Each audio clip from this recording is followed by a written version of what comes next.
թոշակառու եմ, մի շարք չափից այ նոր հիմա բժշկից հիվանդանոց հերթագրվել էի, չհասցրեցին, եկա որ նորից գնամ այնտեղ։ Ճնշման խնդիր ունեմ, սրտի խնդիր ունեմ, հոդերի խնդիրներ ունեմ։ Իմ ստացած գումարն էլ ես տալիս եմ մենակ դեղերի։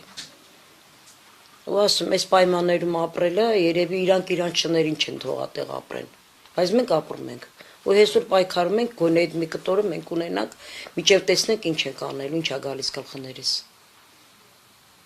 Մենք ուղղակի ամեն տեղը խնդրել ենք, անգամ ինձ գիտեք ինչ են ասում։ Ասում է դու կերակրողից չես կորցրել, դու որդուդ ես կորցրել, ասում է։ Այդ համեմատությունն են ամեն ինչի մասն է խոսքը։ Իմ որդին զինծառայող այել Քելվաջարում զոհվել է։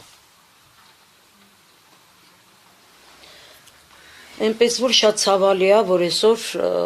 չափից ավելի անտեսված ենք։ Չափից ավելի անտեսված ենք։ Չկա ոչ միտեղ, ոչ հարգանք, ոչ բամի տեղը որ գնում ես,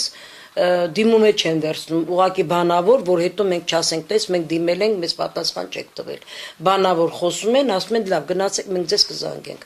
Ու երբ կզանգեն, ինչ կասեն, դա արդեն Աստված գիտի։ Մենք արդեն ամաչում ենք։ Հասկանում եք, մենք հետև նստած Զարիկի ամուսինը 14 տարեկանից կռվող տղա է եղել, 14 տարեկանից։ Ու այսօր ապրում այս պայմաններում, այս մարդուն այսօր լույսը անջատել են ու բան են անում, որ պետք է հանեն, դուրս եկեք ստեղից գնացեք։ Ուղղակի մենք ափսոսում ենք մեր, չգիտեմ, ոնց ասեմ, մեր այսքան նվիրվածությունը մեր հայ ազգի, մեր հողի համար, որ մենք այսքան պայքարել ենք։